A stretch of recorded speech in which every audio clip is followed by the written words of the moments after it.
ಚಿಕ್ಕಮಗಳೂರಿನಲ್ಲಿ ಕಾಂಗ್ರೆಸ್ ಮುಖಂಡನ ಬರ್ಬರ ಹತ್ಯೆ ಆಗಿದೆ ಅನ್ನೋದರ ಮಾಹಿತಿ ಲಭ್ಯ ಆಗ್ತಾ ಇದೆ.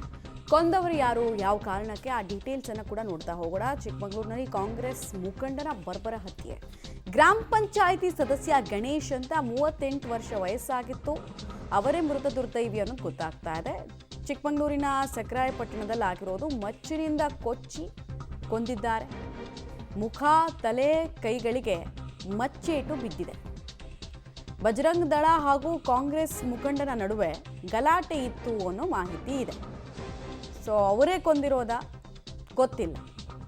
ಸದ್ಯಕ್ಕೆ ಈ ಪ್ರಕರಣಕ್ಕೆ ಸಂಬಂಧಪಟ್ಟಂತೆ ಪೊಲೀಸರು ಪ್ರಕರಣವನ್ನು ದಾಖಲಿಸಿಕೊಂಡಿದ್ದಾರೆ, ತನಿಖೆಯನ್ನು ಮುಂದುವರಿಸ್ತಾ ಇದ್ದಾರೆ. ಬಟ್ ಪರ್ಸ್ನಲ್ ದ್ವೇಷನ ಇದು ಅಥವಾ ಸೈದ್ಧಾಂತಿಕವಾಗಿ ನಡೀತಾ ಇದ್ದ ಘರ್ಷಣೆನ ತಿಳಿದಿಲ್ಲ.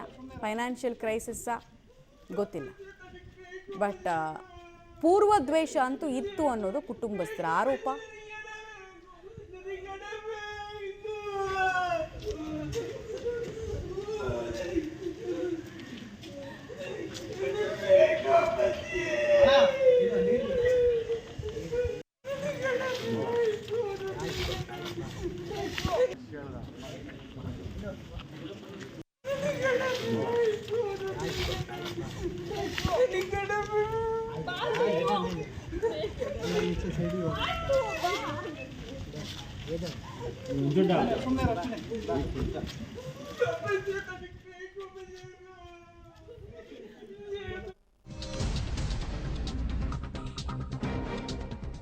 ಕಾಂಗ್ರೆಸ್ ಮುಖಂಡನ ಬರ್ಬರ ಹತ್ಯೆ ಪ್ರಕರಣಕ್ಕೆ ಸಂಬಂಧಪಟ್ಟಂತೆ ಆರೋಪಿಗಳ ಪತ್ತೆಗಾಗಿ 4 ವಿಶೇಷ ತಂಡಗಳ ರಚನೆಯನ್ನ ಕೂಡ ಮಾಡಲಾಗಿದೆ.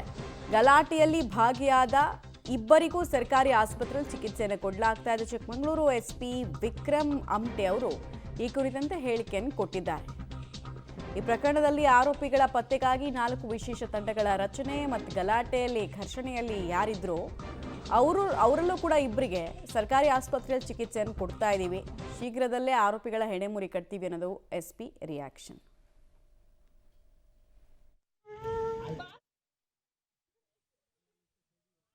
ಗಣೇಶ್ ಗೌಡ ಅಂತಕ್ಕಂಥವ್ರದ್ದು ಮರ್ಡರ್ ಆಗಿದೆ. ಈಗ ಸ್ಥಳಕ್ಕೆ ನಾವೆಲ್ಲ ವಿಸಿಟ್ ಮಾಡಿದ್ದೀವಿ. ಸೋಕೋ ಟೀಮು ವಿಸಿಟ್ ಮಾಡ್ತಾ ಇದೆ. ಏನು ಕಾರಣಕ್ಕೆ ಆಗಿದೆ, ಏನಕ್ಕೆ ಅಂತೇಳಿ ನಾವು ಪರಿಶೀಲನೆ ಮಾಡ್ತಾ ಇದ್ವಿ. ಆಲ್ರೆಡಿ 4 ದೊಡ್ಡ ವಿಶೇಷ ತಂಡಗಳನ್ನು ರಚಿಸಿ ಆರೋಪಿಗಳನ್ನು ಸೆಕ್ಯೂರ್ ಮಾಡಲಿಕ್ಕೆ ಬಿಟ್ಟಾಗಿದೆ. ಈಗ ಹೊಡೆದಾಡ್ಕೊಂಡಿದ್ದವ್ರು ಯಾರಲ್ಲಿ ಗಲಾಟೆ ಮಾಡಿದ್ದಾರೆ ಅದರಲ್ಲಿ ಒಂದಿಬ್ಬರು ಇಲ್ಲೇ ಇದ್ದಾರೆ, ಹಾಸ್ಪಿಟಲ್ ಅಡ್ಮಿಟ್ ಆಗಿದ್ದಾರೆ. ಅವ್ರಿಗೆ ಜೈಲ್ ಗಾರ್ಡ್ ಹಾಕಿದ್ದೀವಿ. ಮುಂದೆ ಇವರು ಏನು ಕಂಪ್ಲೇಂಟ್ ಕೊಡ್ತಾರೆ ನೋಡ್ತೀವಿ. ಅದ್ರ ಪ್ರಕಾರ ಇಮಿಡಿಯೇಟ್ ಆಗಿ ಆ್ಯಕ್ಷನನ್ನು ಮಾಡ್ತೀವಿ. ಏನು ಕಾರಣ ಸರ್? ಅದೇನೂ ತಿಳಿದಿಲ್ಲ. ಗಲಾಟೆ ಆಯಿತು ಅಲ್ಲ, ಅದು ಯಾವುದು ಕಾರಣ ಅಂತ ತಿಳಿದು ಬಂದಿಲ್ಲ. ಈಗ ನಾವು ವೆರಿಫೈ ಮಾಡಬೇಕಾದ್ರೆ ಇನ್ವೆಸ್ಟಿಗೇಷನಲ್ಲಿ ಕರೆಕ್ಟಾಗಿ ತಿಳಿದು ಬರುತ್ತೆ ಏನಕ್ಕೆ ಕಾರಣ ಅಂಥೇಳಿ. ಅದ್ರ ಮೇಲೆ ನಾವು ತನಿಖೆಯನ್ನು ಮಾಡ್ತೀವಿ. ಗಣೇಶ್ ಕೂಡ ಏನು ಸರ್